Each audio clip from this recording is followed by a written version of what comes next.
What party would Skeletor belong to, and which one would He-Man belong to? I think Skeletor would claim to be a libertarian.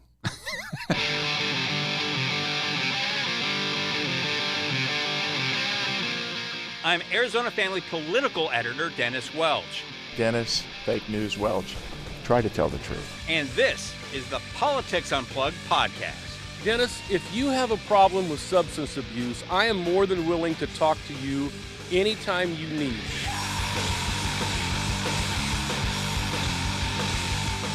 All right, and welcome back to another edition of the Politics Unplugged podcast. Really excited to be joined this week by ace reporter from the Arizona Republic, Stacey Barchenger. I want to thank you very much for joining us and taking time out of what I know is your very busy schedule, because it's just this has been like the busiest time I can remember during the holiday seasons covering politics and government in Arizona. So Thank you. Where did this week come from? Feels like May. I don't know. It's been so busy, but one of the reasons I really wanted to have you on the show is like you wrote one of my favorite stories of the year. Was the story, and I'll have you explain this and how you came about it.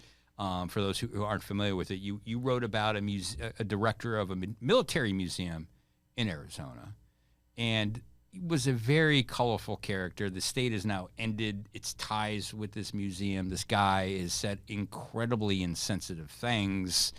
The story that you did on him was amazing, because I felt like, even though I was reading it, I felt like I was watching like a TV episode. This guy he keeps calling you back and making it worse for himself, and I'm just like, just stop, man, just stop doing this. You're making it worse. So if you could you just kind of briefly explain it in your words what the story, and who this character is? Yeah, absolutely. So this actually came into our newsroom, a tip to an editor, and they passed it on to me. The way that it came to us was the state was trying to oust the longtime director of the Arizona Military Museum. Now, I don't know how into museums listeners of the podcast are, but this podcast, all of them. Okay, really good. Right, good. Really into okay. museums. Well, so if you have a new listener, the Arizona Military Museum is this. It's in an old adobe building over on Papago Park Military Reserve, but it's a free museum. It is dedicated to 500 years of military history here in what is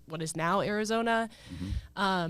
It's run by a nonprofit, but since it's on a military base, it's basically controlled by the Guard, which here is sort of quasi reports to the governor, right? But so there is this museum. We had gotten this tip that the longtime director was being ousted, which turns out to be true. Yeah. This is Joe Abodili. He is 80 years old. He's a Vietnam War veteran. He has run that museum for 40 years. It's his life's work, basically. Yeah, absolutely. I mean, he worked full-time as a lawyer before he retired, but has really dedicated himself to making this museum really like robust and complete. And it is those things. Lately, though, and we should preface this by saying he has said some really insensitive things. He's saying these, so if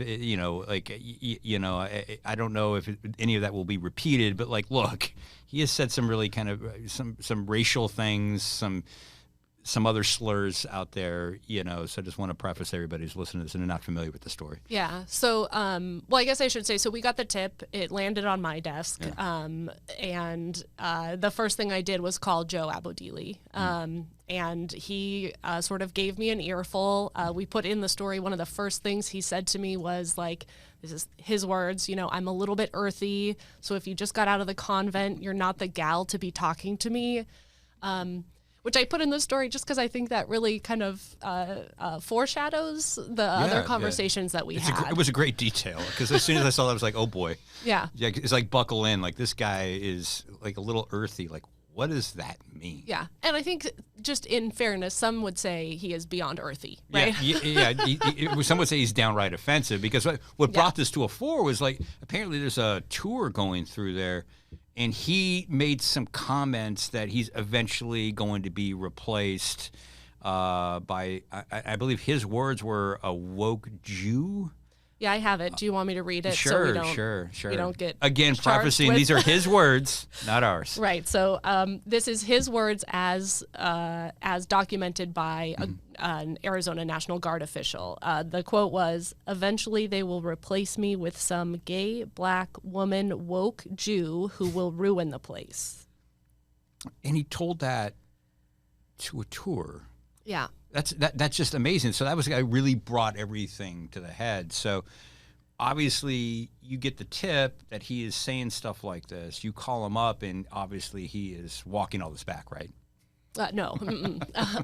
It was actually interesting to speak to him because he at sometimes would acknowledge that saying something like that on a public tour was not appropriate, and other times he would just say, well, he's musing. You know, he seems to have this fear that if he is not involved with the museum, it will just crumble and disappear. And you know, you work on something for 40 years, you know, maybe that's a legitimate fear. Although certainly the way he is talking about what comes next for the museum is not acceptable in the world we live in. Now, is he still the director there? Because what was interesting was the photos that you guys got of him. He's in that museum. I assume he still has access to it because there's a lock on the front door right now. Yes. Like if our podcast listeners who are, again, big into museums go out there, you can't get in there. There's a lock on the front door. Right. But like he's still able to get in there. What's his role now? Well, that is in dispute, and there was some concern actually that he had us in that museum when he did. So basically, you know, after he made these comments, there were some sort of combative meetings between him and other museum officials and the state adjutant general, Carrie Muhlenbeck, who runs the Guard, is a Hobbs appointee. Well, technically was appointed by Governor Ducey, but is a gubernatorial appointee who runs the Guard. So she shut it down. Apparently they had some sort of very tense back and forth. And so that led to this rift in the leaders of the museum.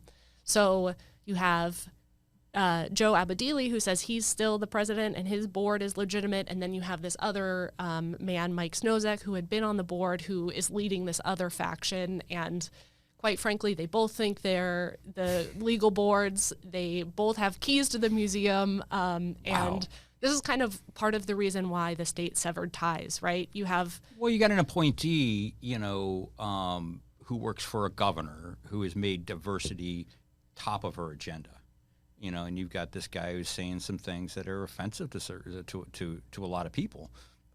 That couldn't have gone over well. Well, yeah, and I mean, I think also certainly Governor Hobbs has talked about making, you know, an Arizona for everyone. We've heard that so many times, and this is a part of that. But I'm not sure that, you know, some of this conduct would have been acceptable to any governor when you're, you know, representing what is a quasi-state function and you're dealing with the public. It's sort of interesting. In the reporting, I'm trying to figure out how do I see if this is a one-off or if this is like something that, you know, has been a problem before. Yeah. So I was like, oh, well, what about like Google reviews? Yeah. So I went back through those and I found some on TripAdvisor, like back into, which is still a thing, but back from like 2013 where people were like offended at the comments that the museum tour guide was making. Wasn't he calling students that took a tour there stupid, or if I remember right? Yeah, right. Saying like they don't know anything about like the Vietnam War, which, I mean, of course they don't. They're in high school now, but they can learn about it. And, you know, I think in the reviewer was a parent, I believe. And in their words, you know, how do you teach kids by telling them they're dumb? Yeah, I mean, that was another great detail you dug up in that because, again, not a one-off, and you know, I'm sure you've probably gotten emails since this story going, "Oh, hey, this guy also did this." Actually, quite a few. Yeah, I was, I guess, honestly, just feeling like a little bit bad, like maybe we went too hard on Joe after the story. But I've been contacted by about, I don't know, half a dozen people who have had dealings with him and say that this is just how he deals with people across the board. Yeah. So if do you think this gets resolved, or is this museum going to be history here pretty soon? Well, I think that chapter is unwritten. The adjutant general gave them a mid-December deadline to get all of the artifacts. There's like weapons and uniforms, all of that out of the current location.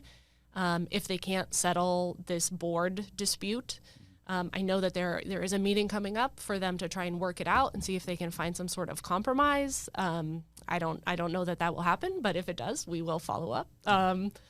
And so I guess we'll know more in mid-December. All right. I can't wait for the follow-up on that. And, again, great story. Thank you. And whatnot. But also want to take this opportunity and hit you up. It's been a busy week in politics in Arizona. It's been a busy week for the governor with abortion rights and whatnot. This week, one of the big things she did, she signed the petition, for the Access to Abortion Act.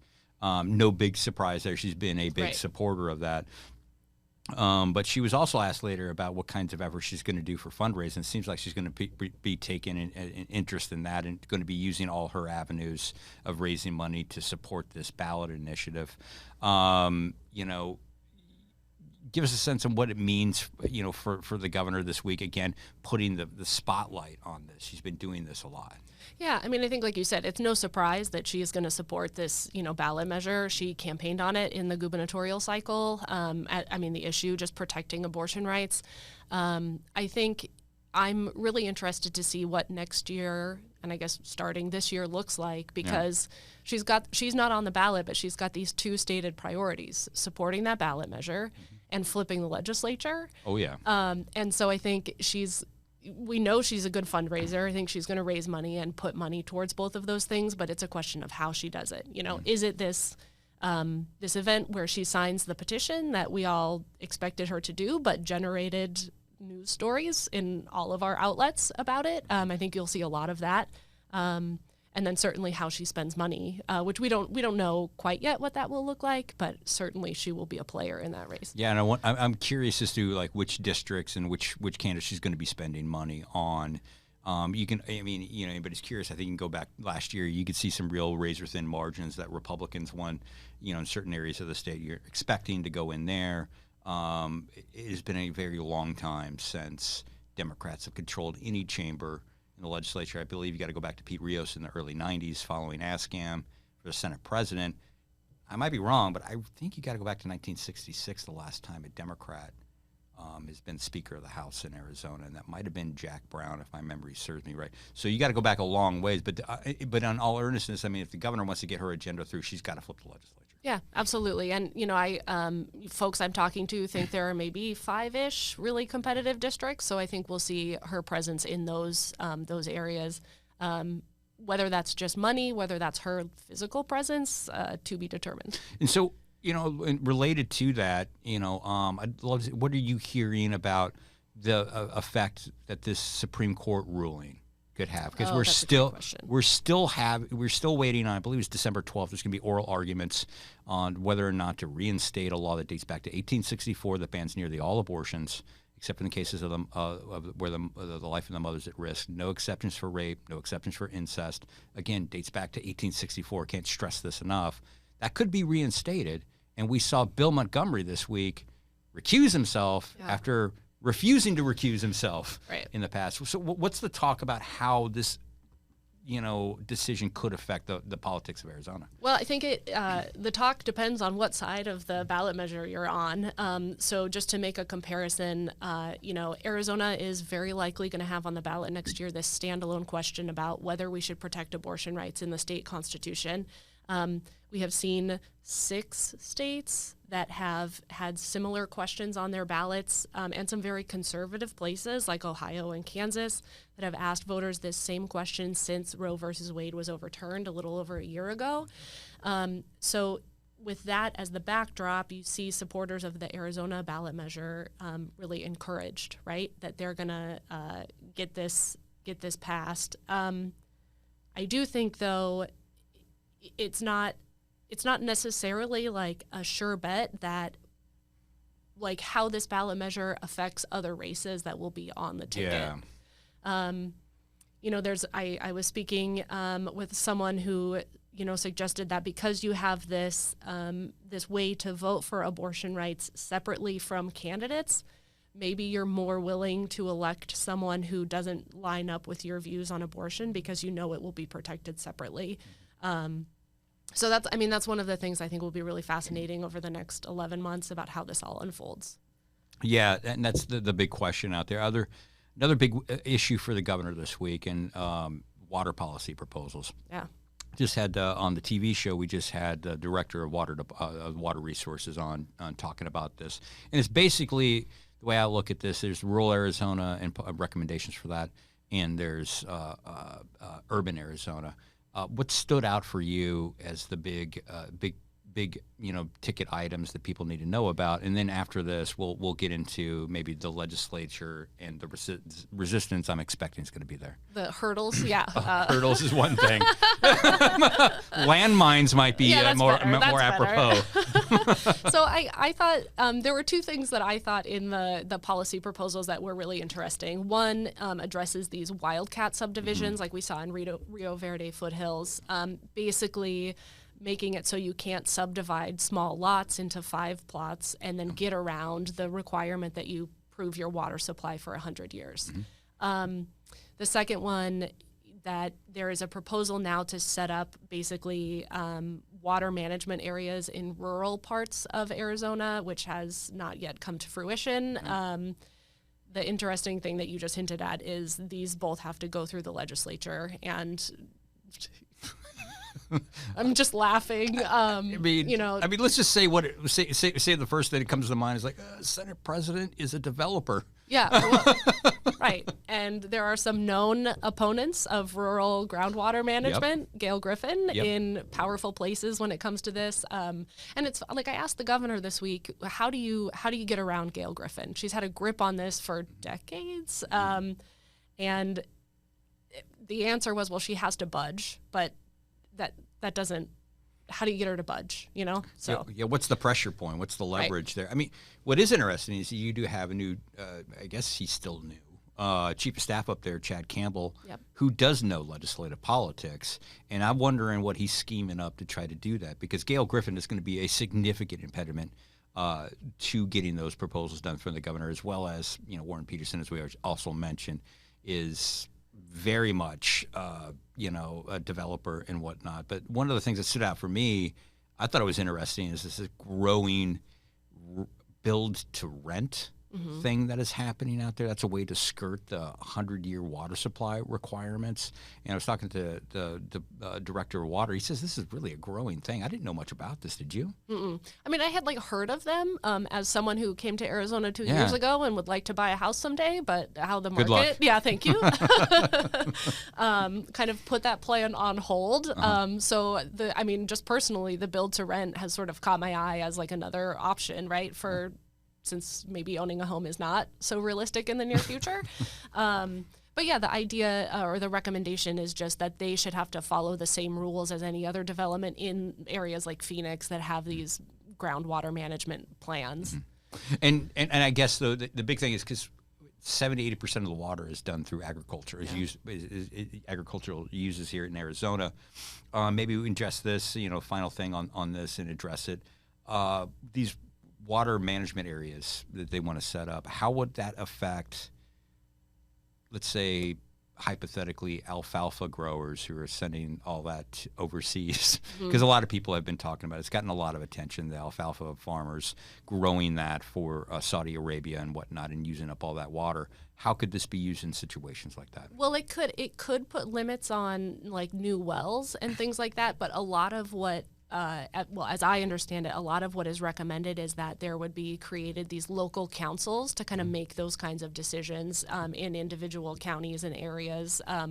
The recommendation calls for the councils to be made up of water-interested folks in those specific communities, and then they work in conjunction with the Department of Water Resources. So it's not like the state is going to completely back off from whatever decisions they make, but that those would be the organizations or the groups of people that decide, what can be done, what wells can be drilled, and then.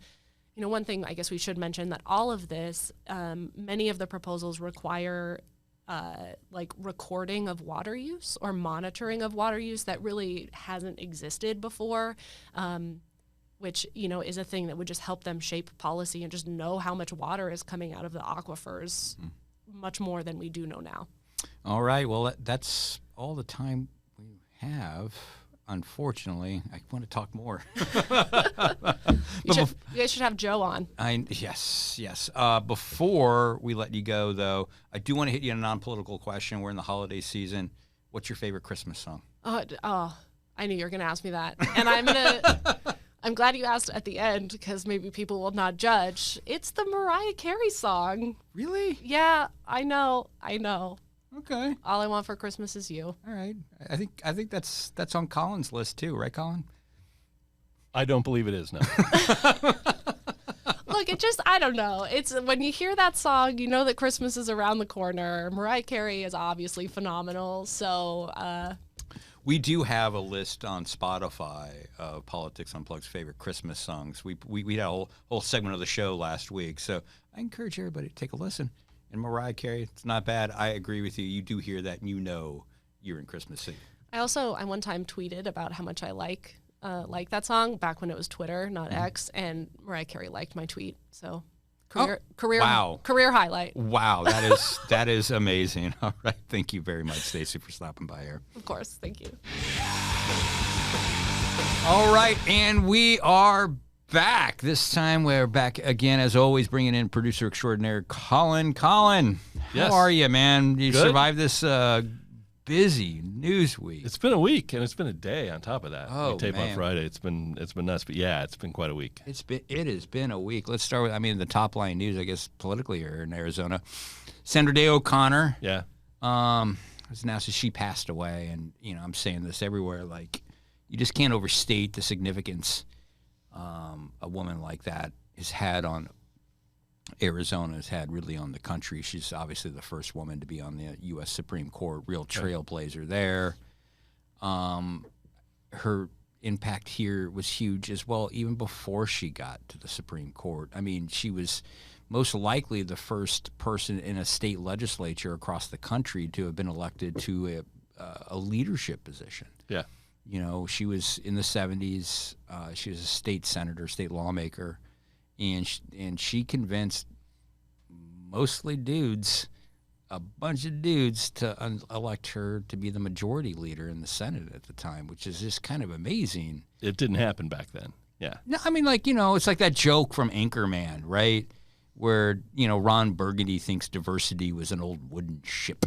Yes. Like diversity wasn't high on a lot of people's, agendas. And here she is breaking through all this. Yeah. I mean, just kind of amazing. I mean, it's one of those things, for people who haven't been down to the Capitol, but in the Senate, if you walk down the hallways, you see all these pictures of all the prior legislatures.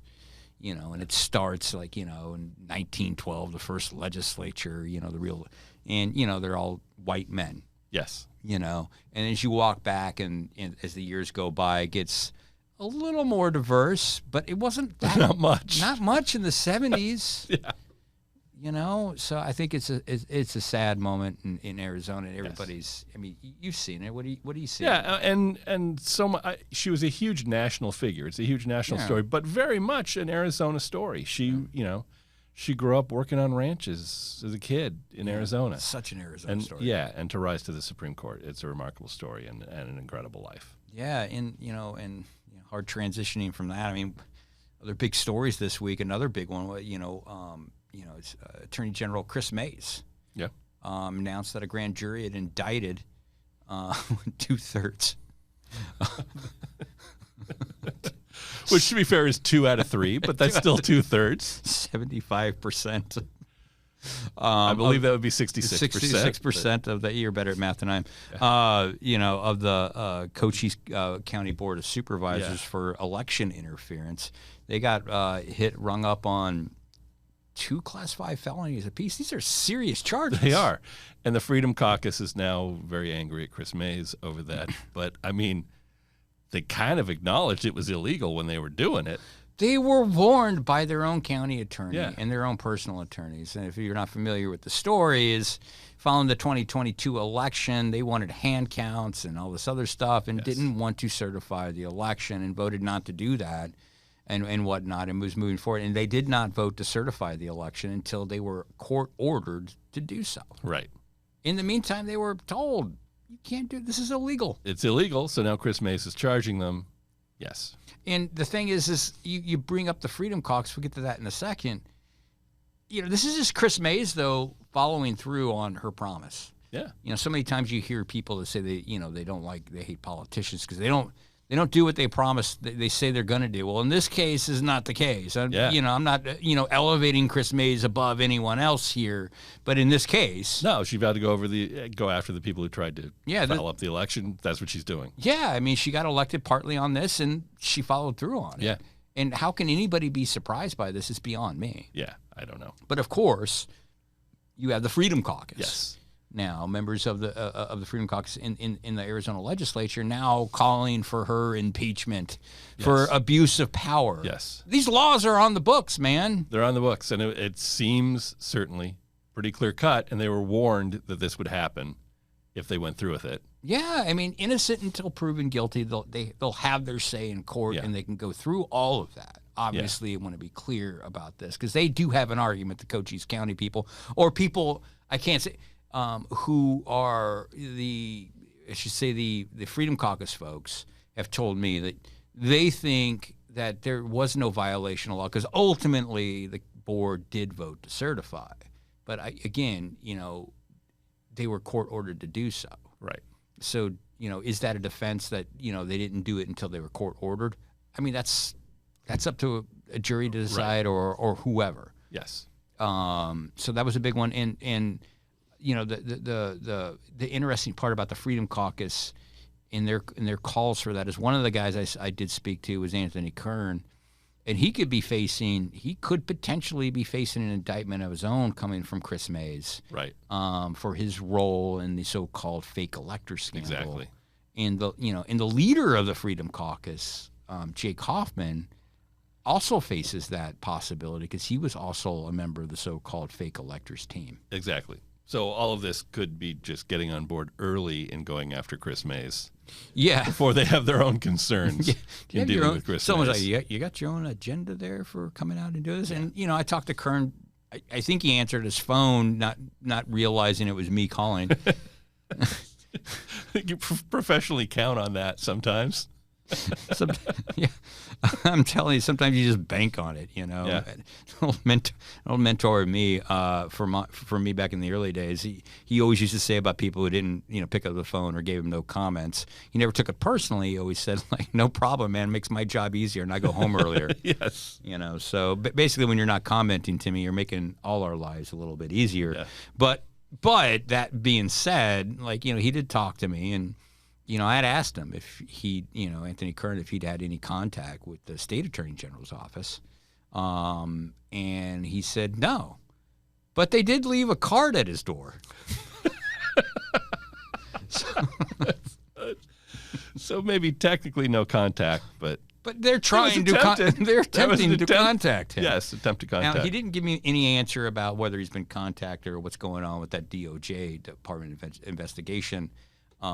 Investigation looking at January 6th, which he may or may not be involved with, to be clear. And he didn't say much about that to me at that time. But he did tell me that the state attorney general did leave a card. All right. Well, good. Oh, man.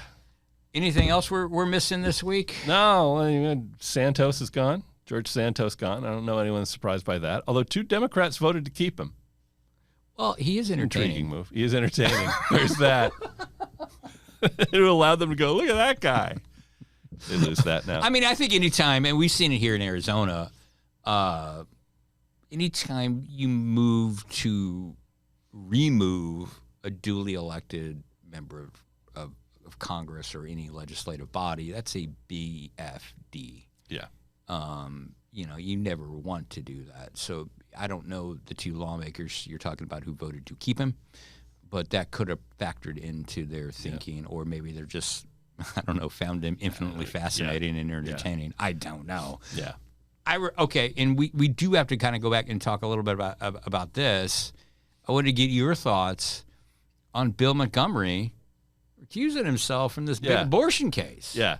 And I mean, this big abortion case could reinstate a law that outlaws nearly all abortions. Yes. Something he has not done in the past. He has not recused himself. He's been asked to As a- recuse himself, and then he course corrected. Yes. Complete reversal. I know that's redundant. Complete reversal. Reversal is just fine. Yeah.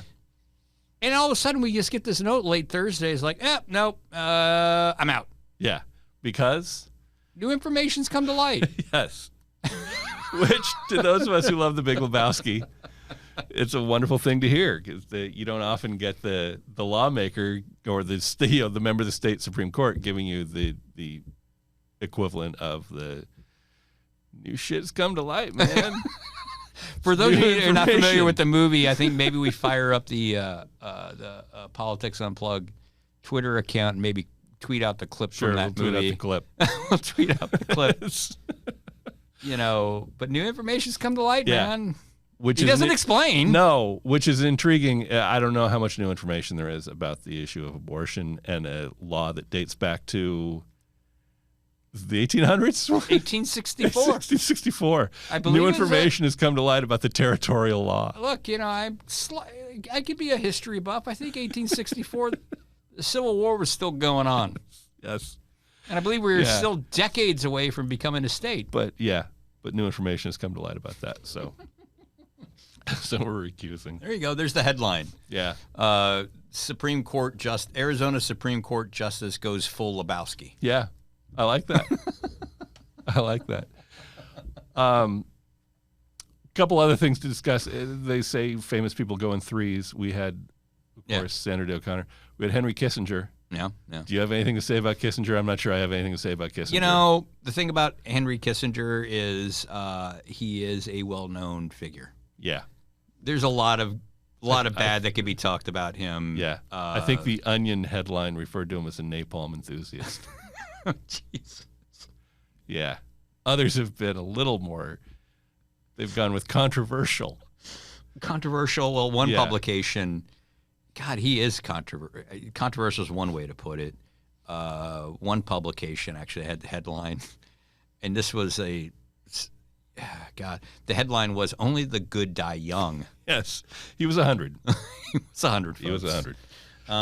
And then the other one, which hits close to us, last week we did our top 10 Christmas songs. Yep. And the one bit of overlap was we both had Fairy Tale of New York by the Pogues as number one. And Shane MacGowan, the frontman, the lead singer, songwriter of the Pogues, passed this week at 65. Yeah, that was a tough one, man. It was. We all. I mean, songs like "Dirty Old Town" and Yeah, If I Should Fall from Grace with God, one of my favorites, Rainy Night in Soho. yeah. A collection of great songs. His health had always been a little shaky. Yeah. He was an alcoholic since he was a child. Yes. He had drug addiction, all kinds of problems, some lot of dental problems. issues. Had full dental implants several years ago after his teeth fell out, and the dentist referred to it as the Everest of dentistry to fix Shane's teeth. So very sad loss. Hugely talented guy. Yeah. Yeah. Which brings us to our latest musical debate. We mocked Rolling Stone for their 250 greatest guitarists. And we found a worse list. Yes, they've. God bless Rolling Stone for providing targets this easy, though, because know. everyone loves a list and everyone likes to point out how stupid the list is. So let's do it now. The top 200 songs of the 80s. All right. I've got a few good just talking points saved, but I do have at least the first 50. Should I go through the top 10? Or I can work our way down from 200. Or some of go through a few of them because there's some just weird omissions and weird placements. Let me work my way down. Some I'm happy to see. Others are too low. Others I don't get why they chose what they chose. Yeah. I was happy to see 194, the Bangles, Hero Takes a Fall. And I should point out, they only include one song from each artist. So when that artist hits, that's it. There are no multiple songs by the same artist on the list. I was happy to see Hero Takes a Fall because I think it's their best song, and it's not their biggest hit. It's early. It's not Manic Monday, Walk Like an Egyptian, anything. At 193, Take On Me by Aha. That's insane to me because that's such a quintessential like 80s. That feels like top 20-ish. Yeah. I mean, you couple that with the video. The video is one of the greatest videos. Yeah, it's an amazing video. Yeah. 193. This one, 182. Another one, Rides the Bus by Weird Al Yankovic. Oh, come on. Weird Al Yankovic seems like a lovely guy, and he's talented. There's like this millennial thing where people take him seriously, and. Okay, he wrote funny rewrites of songs where he included food, or in this case, a bus. Just eat it. Yeah, don't. He doesn't belong on any list like this. And again, seems like a lovely guy, but no. 172, I know you're happy to see this. Straight Edge by Minor Threat. It's like every once in a while they throw in some kind of hardcore thing. Yeah, it's just like, oh, we got to be cool. Yeah. Got to be cool, man. Yeah. I'd love to see the arguments from, the guy who wants Minor Threat there, but someone else thinks it should be like Al B. Sure or something. And why did you pick Straight Edge? I mean, there's so many other Minor Threat tunes that are. Yeah. Oh, anyway. Another one that's too low at 163. Come On Eileen by Dexy's Midnight Runners. That should be higher. This one of my all-time favorite bands, the English Beat. I'm glad to see they made the list. They're on the list, so I should be happy. Oh, this is terrible because we're on 100% agree because I love English. I love the English Beat. Yes. The song they chose is Twist and Crawl. That's just dumb. It's a great song, but my God, there are at least 10 other English Beat songs. Save It for Later? Save It for Later, Mirror in the Bathroom, Yeah. Door to Your Heart, Ranking Full Stop, Stand Down Margaret. Take your pick. There are so many songs that belong on the list before Twist and Crawl. 155, I Melt With You by Modern English. Now, you could argue that could be a top 5 song. I might have it number 2 Yeah. if I were to do this list, and they have it at 155. 154, The Pogues, Body of an American. I can't argue too much of that. It's not my favorite, but it's up there. That's a great song. Yeah. We've got a lot of play on The Wire, so people Yeah. know it. Going punk again at 112, Black Flag, Rise Above. Two boy.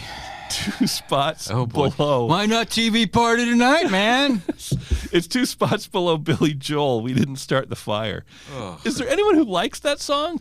I'm not a Billy Joel fan. Billy Do Joel even like that this? song? I don't know. It's awful. It's awful. I mean, because he's got to hate that song by now because he's got to God, remember all those hope damn so. lyrics. I would hope so. 105, I just found this interesting. Bob Dylan, Groom Still Waiting at the Altar. It's a B-side. It wasn't even on an album. It's a great song, and the 80s were not his most fertile time. No. But No. Like the Infidels album had a lot of good I mean, it's 80s Dylan shouldn't even really appear on this list. Maybe. I mean, it's like Eric Clapton. I'm glad. I don't think Eric Clapton appeared on this list. He did. I don't think he did. I'm really happy about that. Yeah. I am a big fan of Dylan's Infidels album, which was like 82, 83. Yeah. But yeah, I thought it was just curious to see a B-side. At 99, A Flock of Seagulls, Space Age Love Song.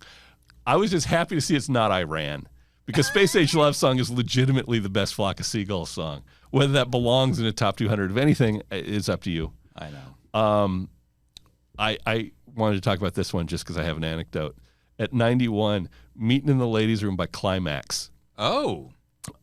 When I was growing up in California, and then I was going to college at Oregon, but during breaks, I worked at Disneyland, and I worked in New Year's at Disneyland, and I worked crowd control at a Climax concert that was on the drawbridge of Sleeping Beauty's castle.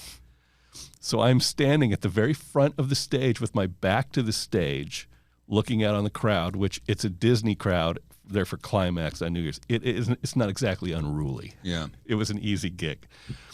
And they start doing Meeting in the Ladies' Room, which is their big hit, and I feel something around my neck. And I'm pulled backwards, and it is because the lead singer has taken her microphone cord and wrapped it around my throat and pulled me back and grabbed my head and sang the chorus to me in front of the crowd. It's my greatest New Year's memory. Wow. And then later she told me, "You all have a happy New Year," and then left the stage. Oh, man, I'm trying to picture you working crowd control. You're such a nice guy. Well, it was not a difficult gig working crowd control at a Climax gig at Disneyland. You were happy for this one, number 89, Mission of Burma. That's When I Reach for My Revolver. Oh, if you don't know Mission of Burma, go rectify that song, that band. All right. That's important. And for me, mixed emotions on this one. At number 73, maybe my favorite band of the era, Echo and the Bunnymen, Never Stop. Mm-hmm.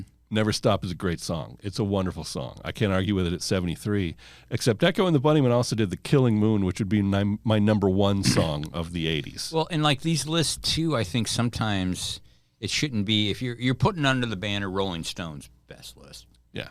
This isn't Colin or Dennis's Right. best list, where we have carte blanche, like, what, this is my number one song. Why? Because it's my list. Yeah. If you're Rolling Stone, shouldn't you be like looking at more like bigger impact? You would think. And that's Killing Moon is a big song that you recognize. Yes. Like that song is a little bit more of a deep cut for the general populace out there. Yeah. And it's a weird one. I again, as a hardcore Echo and the Bunnymen fan, I wouldn't put it there as I don't know. 62, Fugazi, Waiting Room. Well, it's hard to, argue against, that being their biggest song and most recognizable song. And Fugazi, for people who don't know, Ian, like just seminal figures in the underground punk rock alternative movement. They really paved the way for DIY music. Yeah. They were kind of trailblazers of their own in that respect, along with Black Flag, those kinds of bands. Yeah. Most recognizable Fugazi song, by the way, is not. Huh? That's sort of limited praise to say most recognizable Fugazi song. Yeah, it's probably like they're for the general public. Yeah, they're a little bit obscure. 59, Bruce Springsteen, Atlantic City. It's so weird. It is. I like the song. It's a very good song. It's like I Born in the surprised. USA came out in 1984. Yes. Any one of those hit songs off that record. I want to say The River was 80. Yeah. Born in the USA, 84. Tunnel of Love, like 86, 87. So for all those to have Atlantic City, I don't know that I necessarily disagree with it. If you're looking at the what's the name of the album? The one with Hungry Heart on it came out in 80. Yeah, The River. Yeah. River. Yeah. Husker Du at 57 was Celebrated Summer. I don't know that that's the song I would pick. No. All right, and let's cruise through the top 50 here, and I'll do the top 10. Jesus and Mary Chain, Just Like Honey at 44. I was happy to see that. No. At 39, The Clash, Spanish Bombs. It's a great song. I don't know that that's my pick for a Clash song that would be in the top 200. And I also think London Calling technically was 79, and I know people think the album was 79. Yeah, I know people throw it in the 80s category, but like Spanish Bombs is a great song. A lot of the stuff. For me, I think my favorite off that, it could be, like Supermarket. The song London Calling, I Love Train in Vain. Train in Vain's great. And then you had other albums after that. You had Sandinista, you had Combat Rock, which had like Rock the Casbah and Should I Stay or Should I Go, which were pretty big. Anyway, 35, David Bowie, Ashes to Ashes. The 80s were not necessarily the kindest decade to David Bowie. Yeah. So you're looking at like that or Let's Dance. You're not looking at his duet with Mick Jagger as David Bowie's greatest hit. Awful. It's just Bowie and Jagger doing Dancing in the Street. May have been the low point of the decade. Oh, God, yeah. Surprised to see 34, The Minutemen, This Ain't No Picnic. Yeah, I was like, great wow. song. Yes, happy to see the Minutemen that high. Surprised to see the Minutemen super, at 34. like the Minutemen, really subtle, but the really pride of San Pedro. Yeah, I know. Yeah. By the way, you got to watch the documentary on the Minutemen. Is it We Jam Econo, or is it? I think so. I can't remember the name, but like when you start seeing when they're talking about when they first started playing, like they had no idea. And Mike Watt, the bass player, just said, "Yeah, man, we just thought like you had an option of like, how you wanted your guitar strings. Like I like mine loose." It's a great documentary. 31, Joy Division, Love Will Tear Us Apart. I would probably have that top 10, but okay, whatever. Welcome to the Jungle by Guns N' Roses at 29. This Must Be the Place by Talking Heads at 28. I'm not sure that would have been my choice, but I'm not going to fight it. Yeah. Let's jump up to the top 10. Number 10, The Smiths, There's a Light That Never Goes Out. Whatever. Great song. I love that. So I'm good with that. Number 9, Kate Bush, Running Up That Hill. Yeah. I wouldn't put it there, but it got a nice boost from the TV show. Okay. Number 8, Duran Duran, Hungry Like the Wolf. It's a big 80s jam. yeah. Again, I look Yeah. at this as like top, you got to look at like impact and overall reach and stuff like that. That's why I'm just like, some of this stuff is just like left me scratching my head going, what the hell? 7, Go-Go's, Our Lips Are Sealed. Sure. 6, Whitney Houston, How Will I Know? Too bad we didn't have Stacey here to comment on that. Seems like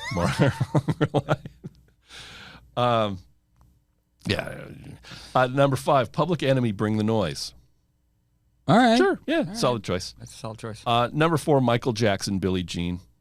Sure. One of them was going to be up here. I'm not going to fight Thriller. Anything. Yeah. that. Number 3, Grandmaster Flash and the Furious 5, The Message.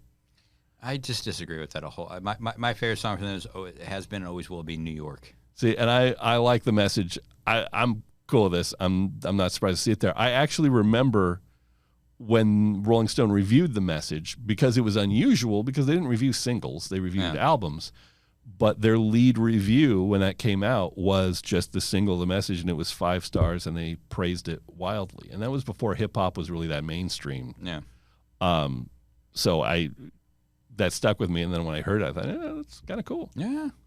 Number 2, Madonna, Like a Prayer. Yeah, I'm not a Madonna guy, and even at that, I don't know how that's. Her biggest song is, it's still Like a Virgin. You would think, yeah. And then there's Holiday. There's any Papa kind Don't of, Preach. Yeah. Anyway, and number 1's a weird one too. Number 1 is by Prince. Great artist, Prince, which no surprise that he would be number 1. Yeah. The song is Kiss. So many. Just off that record, I wouldn't put Kiss as the best song on the record it came out. And if you go through the Kiss or the Prince songs of the 80s,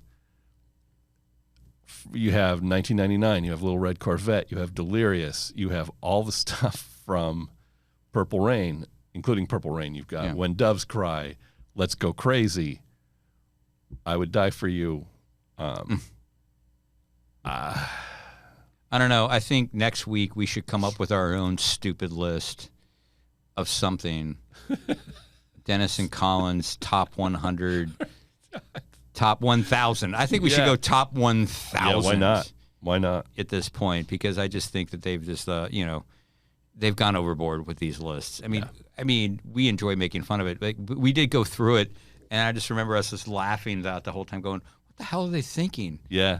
I melt with you, like, is all the way down there. Yes. I don't get it. Anyway, all right. Send us your recommendations, and you can email us at I don't know. We're on Twitter, which we'll probably check at some point on at AZ Unplugged. I think we fire that up today with the Big Lebowski. We'll throw the Lebowski clip. We'll throw the Lebowski clip out there, and go that way. Maybe that'll be a great way to christen the Twitter X account while we keep trying to justify whether we stay on Twitter X. Oh God. Yeah, and once we do that, hey, let us know. If you're listening to this, if you listened all the way through this, congratulations. We love you. And let us know if you're going to stick with X or should we move to TikTok? I thought there'd be an alternative to X by now. Yeah, it's called Threads, and it blows. Yeah, it's terrible. And there's that Blue Sky thing that's been in beta for years. You got to be invited by the cool kids. Yeah, and so far I ain't that cool. No. But hey, man, if you lasted this long, thank you so much letting us, Colin. I go through the most ridiculous, one of the more ridiculous lists that we've seen in a while. Again, the only thought I have on that, I was happy that Eric Clapton didn't make that list. Yeah. I'll say that. Yeah, good enough. And with that, we'll end the show on that. Thank you. Thanks. See you next week.